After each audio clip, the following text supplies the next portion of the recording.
When the great songwriter Hoagy Carmichael published his first memoir in 1946, he called it Stardust Road, alluding to the song that had set him on his way to becoming famous. The road that Hoagy took, metaphorically and geographically, began in his home state of Indiana, a state that played a significant role in the rise of Hoagy's beloved jazz music, from the ragtime of the early 20th century to the jazz education movement of today. A place where hot jazz hit like a happy fever in the 1920s.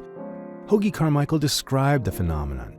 In the farmlands among the Indiana-Iowa corn and from the cow pasture universities, there sprouted a beardless priesthood of jazz players and jazz composers. Instead of buttermilk and Blackstone, we were nurtured on bathtub gin and rhythm. The dance fever provided plenty of working opportunities for the numerous bands that sprang up in the hot jazz college scene of the 1920s. Artists both black and white trekked to Richmond, Indiana, where Jeanette Records, an offshoot of the Star Piano Factory, introduced the world to Louis Armstrong and Jelly Roll Morton.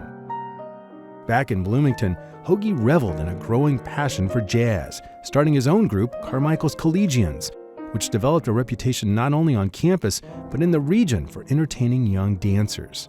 When not at class or performing at the bootleg liquor parties, Hoagy could be found tinkering away on the old upright grand, the centerpiece of the campus's Book Nook Cafe. It's quite possible, however, that Stardust would never have come to pass if it hadn't been for the visits the up-and-coming trumpeter paid to Bloomington in that now-distant spring of 1924. Bix Beiderbecke's recordings have been treated as sacred text of early jazz, with many calling him the founding father of cool jazz. When he and the Wolverines rolled into Bloomington in the spring of 1924, they had recorded only 2 sides so far.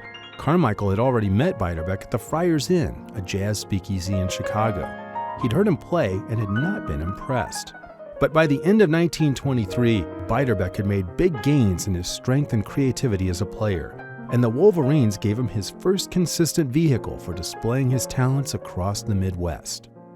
Fellow Wolverine saxophonist George Johnson had also joined the Wolverines and contacted Hoagy in early 1924, hoping to land some jobs for the band at Indiana University. Carmichael set up a series of 10 fraternity and sorority dance gigs for the Wolverines, spread over 5 weekends in April and May. It was on one of those first Saturday afternoons at the Kappa Sigma fraternity that Hoagy got a chance to hear the newly advanced Beiderbecke play. Carmichael would recount the scene time and time again. As the Wolverines started to warm up, he recalls, "Every nerve in my body began to tingle. I've heard Wagner's music and all the rest. Those 4 notes that Bix played meant more to me than everything else in the books." It was the start of a lifelong friendship, built upon experiences on the IU campus, like the Midnight Serenades, a ritual in which musicians were driven on the back of a truck, carving their music into the night lawns of the sororities and fraternities around 3rd Street. After one such serenade, as Hoagy later remembered, the 2 friends ended up back at Hoagy's Kappa Sig house, lying on the floor and listening repeatedly to Stravinsky's The Firebird, drinking bootleg liquor and joking. And Beiderbecke said, "Why don't you try writing music, Hoagy?" Within weeks, Bix and his fellow Wolverines made the first recording of a Carmichael composition, Riverboat Shuffle, for Jeanette Records. After the spring of 1924 drew to a close, Hoagy and Bix went their separate ways. Hoagy graduated from the IU School of Law, spending the mid-1920s torn between 2 worlds, becoming a lawyer and pursuing his love of jazz. By 1927, Hoagy's true passion won out. He returned to Bloomington, returned to the Book Nook's battered upright grand, and began to craft the song that would launch his career.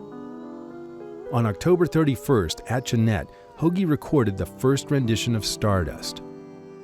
Today, Stardust remains one of the most recorded songs of all time. Just weeks later, Hoagy reunited with Bix once again, who was now a member of one of the most popular ensembles in the country, the Paul Whiteman Orchestra. Carmichael, alongside Whiteman and his crew, recorded his original composition Washboard Blues, playing piano and singing on the national stage for the first time. After a move to Hollywood, Hoagy continued to write independent songs for publication and film, including favorites such as Heart and Soul, The Nearness of You, and the Academy Award-winning In the Cool, Cool, Cool of the Evening. Bix's journey, however, took a more tragic turn, ending with his untimely death at the young age of 28. It was a devastating loss to both jazz and Hoagy alike. He later wrote, "With the passing of Bix, my interest in music dropped about 50%. Walking the IU campus today, you can almost see them, Bix Beiderbecke and Hoagy Carmichael, two young artists crossing paths in the heart of the heartland, high on life, liquor, and music. A few years later, one would be dead. The other would live and write and sing and remember. Together, they carried the spirit of Bloomington into the annals of jazz history."